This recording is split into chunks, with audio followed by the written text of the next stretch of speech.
Yo guys, welcome back to another Danmachi Memoria Freese video. Okay, before I get into this video, I will say YouTube has been kicking my butt lately. So please, if you watch through this and you do enjoy the video, please remember to drop a like so YouTube remembers to share my content to people that may want to watch it. Anyway, getting into this, my man Yoko has set me up with some amazing slides as always. He shares so much with the community, so big shout out to Yoko. You're the best, dude. So we're going to be looking over the new units. I haven't looked at the skills. I was recording the data mine video during the stream and I decided, you know what, it might be best to just not look at what the units do and then save that reaction for the video anyway. So we're seeing, well, you probably haven't seen this for the first time. I'm seeing these unit skills for the first time. So we're looking at the banner. Yoko was even nice enough to just order them correctly for me and everything. Like, he put the banner, then he put the units. I was like, ah, he's doing all the work for me, man. So we're looking at the first banner here. The art, I'm not going to lie to you, man. Out of all of the artwork, Artemis and Aisha just appeal to me the most. I'm afraid to say that this probably won't be a popular opinion. As much as I don't feel hyped for Hyacinthos or Apollo, as in terms of having new characters for them, the Apollo artwork looks amazing. I'm talking about like the color scheme, the vibrance, the saturation, all of it is done to a whole new level that sort of ascends all of the artwork previously. Don't believe me? Look at the artwork. I'm telling you, they outdid themselves with the Apollo artwork. Anyway, moving on to the first unit, which is the Asphy. Flaming Saw Asphy Andromeda. Give me 1 second. I just need to make sure. I just need like a point of comparison.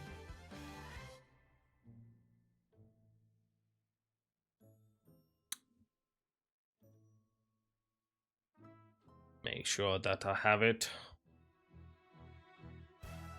Sorry, I know it's not very professional because I'm not even going to cut that out. I'm just going to leave that bit in, like I'm literally just fudging through Discord. Anyway, right, so we're looking through. She is a Thunder physical type.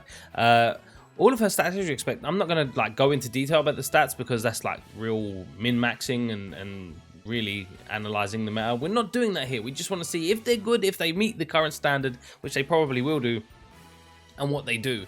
So good strength, good agility, good dex, as you expect. Insect killer. But we're gonna move on to what she actually does. The artwork for Asphy, really, like, I understand what they've done with the color scheme, and like all jokes, like all you know, simp jokes aside, literally what they've done with the color scheme is they've intentionally used darker shades to make curves or certain curves stand out, which works. Like, she looks great, let's be real. As an anime character, she's a beautiful character, but this artwork specifically, like how they portrayed her, doesn't really do much for me. Doesn't really shine as much as it should do. Anyway, so her special is an AoE Ultra, I don't know why I said it like that, an AoE Ultra Thunder physical attack, Ultra crit rate, great temporary strength boost, physical resist, magic resist, and thunder resist minus 50%. For me, depending on the scenario, like if you have one copy, she might be a good int sack unit for Record Buster, but we'll see. I'm not too sure on that. It might work. I'm a little bit hazy on the debuffs that we already have available to us. Skill 1 is an AoE strength and magic minus 45% of foes for 4 turns, and a self strength and agility plus 65% with 3 additional actions of an AoE mid thunder attack. Okay, so we have that AoE mid attack again, which means she's probably going to hit relatively hard. She also buffs her strength and agility, so she is a wargame unit plus 65%. I'm not sure, I can't remember what the bell gives himself, but if they've like countered or power crept the bell already, I'm going to be very unhappy. Skill 2 is a high thunder physical attack, high crit rate, and physical resist minus 35% for 3 turns, and removes reduced AoE damage taken buffs excluding assist skills. Okay, so I just need to corroborate this and make sure that that is accurate, because I know Yoko, bless him, he took these translations like as soon as they were available, and I know someone mentioned changes, so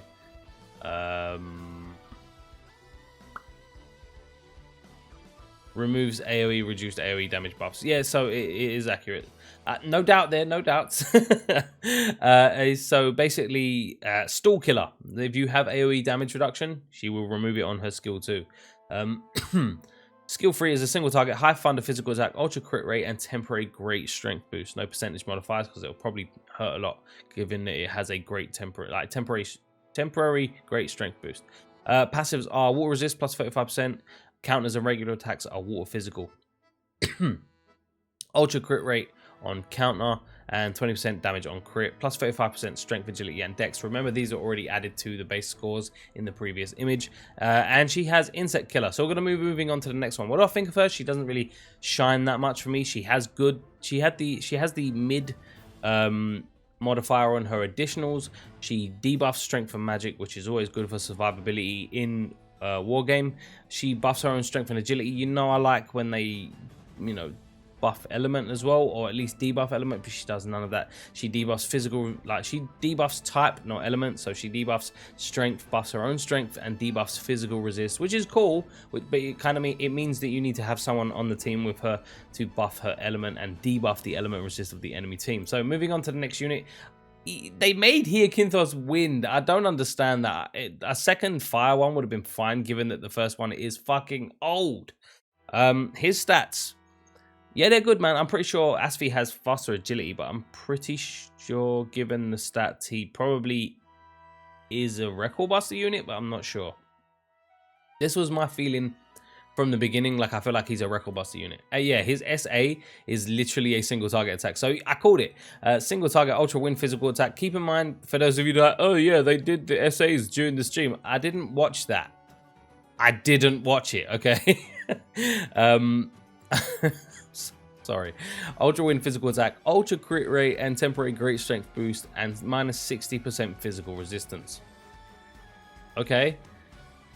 Isn't that similar to what we have from Wealth right now? And Wealth's SA is kind of, well, I won't say trash, but it's not great. Right, Riveria does more damage. Skill 1 is a single target mid-wind physical attack, sorry, with a self-strength and wind damage plus 75%, me like. Adds 3 additional actions of a foe mid-wind physical attack with a high crit rate. So he gets the mid modifier as well on a single additional attack. Skill 2 is another, he's basically single target all the way through, not a single AoE. I hate that. I hate that when they lock them into just one game mode. It's fucking annoying. Because if his skill 1 buffed his wind and elemental damage, and then he had like an AoE mid skill with like a lower modifier, I would have been cool with that, man, because then you could take him to 7th zone if you really don't have decent wind units. But they really are making it so that you have to summon on both banners here, or you're not going to get the benefit of anything. So skill 2, super wind physical attack, high on guard rate, and temporary strength boost, single target damage taken plus 25%, wind resist, and guard rate minus 40%. That is fucking great. Like, so he buffs his own strength and wind, and then debuffs physical resist and wind resist. No, he debuffs wind resist and guard rate. So all you need is someone to debuff wind resistance, and I'm cool. Like, bro, I can set up a wind water team and run him and Bell in Record Buster if I got him like near MLB, and I'd be sweet. I'd be okay. My eye is itchy. Hay fever. It's allergy season. Fucking annoying. Skill 3 is a single target fast high wind physical attack, ultra crit, skill damage plus 120% per foe strength and magic buff, and remove them. Okay then, so this is similar to, in fact it's not similar, it's identical to the Fire Tione, yeah. No, Tione. A cup. Tione. The Fire Magic. Oh wait, the Fire Tione, basically. So he's gonna do a lot of fucking damage, and probably do exceptional damage against Finn when that Record Buster comes around. So just keep that in mind. If you can set up a wind fire team and run them both, you'll probably, nah, to be fair, only one of them will do damage because they only get the damage modifier as long as the buffs exist. So yeah, okay, scrap that idea, never mind. I got ahead of myself. Earth resist plus 35%, counters and regular attacks are wind, plus 35% strength, agility, and dex, 20% damage on crit, 60% damage on counter, and insect killer. And then finally, for those of you that weren't aware in the previous video, this is a spoiler. You've probably already seen it. I can't bother editing this shit out. But it's Full Moon Elpis, which means she's not really called Artemis, which means we need to know what the fuck is going on here. But the artwork nonetheless is amazing. I love it. She looks beautiful. She looks fantabulous. And all those made up words that I usually go for. The stats are great. Great agility, great dexterity. She's obviously designed for war games. So what does she do? Oh, sorry, I should have kept that. Nullifies 2 physical attacks excluding special art at self plus free instant effect. When physically attacked, you have a 75% chance to nullify 1 physical attack. That is gonna fucking hurt so many, and I mean so many physical rush teams. So if you're running Bell or Lied or anything like that, again, they've added another thing to the game that is gonna be troublesome. Moving on to the next banner. I'm not trying to rush here, but so far on the first banner, Asphy seems okay. She's definitely just like a upscaled wargame unit. Here, Kinthos is an upscaled fucking record buster unit, but he looks like he's gonna hurt. He's gonna do damage. He's designed to do it, and he will. He just needs someone to support him by removing physical resistance, or debuffing physical resistance, I should say. And then Elpis, not Artemis, Elpis is actually going to be pretty hardcore against physical rush teams in Wargame, which is really sucky. So if you're a Wargame player, she's probably going to be decent. And then moving on to the next banner, which I'm pretty sure is going to be like the banner that I focus on for 2 reasons, to be fair. One of them not being Ryu. So we're looking at the Aisha. God damn it, Aisha. The stats look great. 1203 agility. That just pops and stands out to me. I don't know where that sits on the scale of who the fastest units in the game are, but that seems pretty fucking high to me.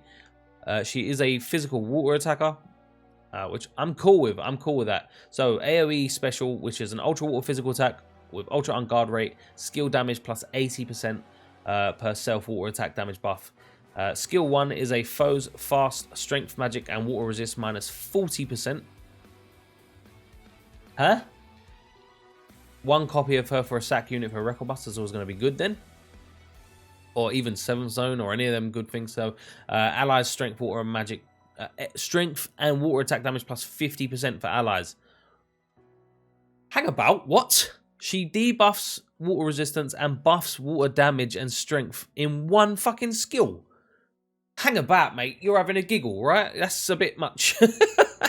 I mean, they're not huge buffs. Like, it's not a huge buff. 50% is not the largest buffs that we've seen, but that's still in 1 skill. That's in Wargame. That'll make a huge difference. Skill 2 is an AoE super water physical attack, ultra on guard rate. Adds 4 additional actions to which are low water physical attacks. So she does not get the mid physical attack damage on the additional actions there, which is kind of sucky. But she does get 4 of them, so there is that, and it is super. No temporary buff though. And then skill 3 is a high water physical attack, skill damage plus 80% per self water attack damage buff. So overall, she looks. That skill 1 makes her stand out to me, but the other 2 skills not so much. Like, obviously she's gonna do damage with skill 3. Skill 2 is gonna hurt, obviously, but you know, like again, it doesn't pop like some of the other units. But skill 1. Means even having 1 copy of her, she's going to be a huge asset to any water team for any game mode. It is what it is. And then moving on to the Ryu, who is a balanced thunder type. Ugh, I hate balanced types.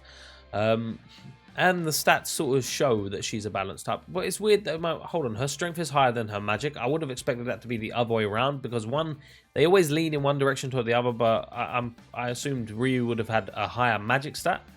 But I guess not. Looking at the skills, Ultra Thunder physical attack with temporary strength boost. There's no modifier on this. I do apologize. It's probably an AoE.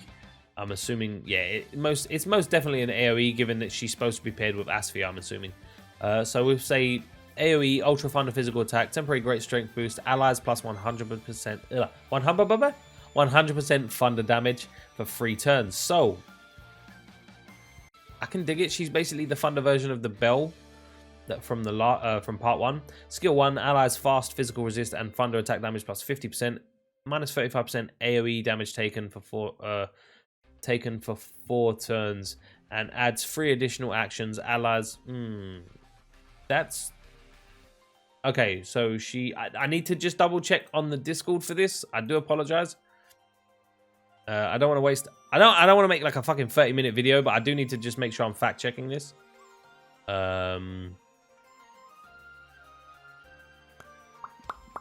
Ryu minus 35% damage, AoE damage taken for 4 turns. Okay, so it says here, let me just go back. Sorry, I skipped that. Minus 35% AoE damage taken for 4 turns and adds 3 additional actions. Allies plus 30% HP heal and removes strength debuffs. Okay, so very much utility based. Skill 2, fast high thunder physical attack.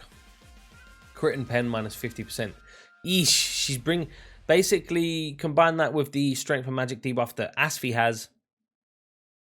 Thunder Stall is looking like a thing again. It feels like they keep trying to force Thunder into this weird place where it does some damage but stalls the fuck out of people. It feels really forced. Skill 3 is a single target, high Thunder physical attack, ultra penetration, and skill damage plus 75% per physical resist buff. Sorry. Plus 35% water resistance, counters our thunder damage, and removes strength buff. Plus 15% physical resist and magic resist, plus 35% strength, agility, and dex with the insect killer. And then the final unit here, this is probably going to blow my mind because if they bring Apollo back as a banner unit, you know he's going to be strong. The artwork, again, I'm going to tell you right now, the artwork looks amazing. Just the coloring on the artwork, the line work, everything is great. I know it's not a waifu, but I have to appreciate and acknowledge the fact that the artwork looks next level. Divine Sunrise Apollo, very high strength stat as the previous one has. If you're not aware, the previous Apollo has the fire resist debuff as an assist, and he does AoE physical resist minus 25% and allies crit, pen, and guard rate plus 15%. This guy, I'm sorry, he feels like a must-have for all game modes. I missed out on Ares last year. I refused to do it again, so I kind of need to go all in for Apollo, which means he's probably going to take my assist star bonds regardless of what I got in part 1. But I need to get him. I need to get him because 25% physical resist, even on Record Buster scores, you cannot pass up on. So, yeah, that's just my opinion. What do I think?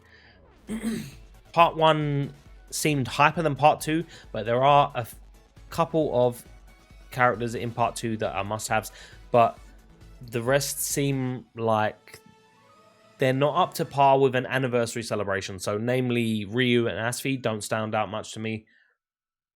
Apollo definitely, Elpis definitely, here Kinthos is going to do damage that you want him for, but Wind in general probably did need the additional DPS, to be fair.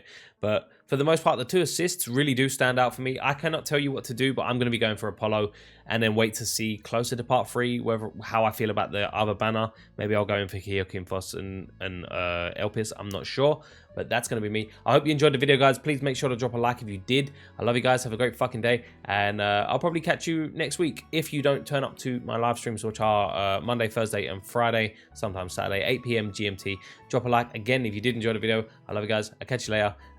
Have a great weekend. I don't know. Have a great rest of the week.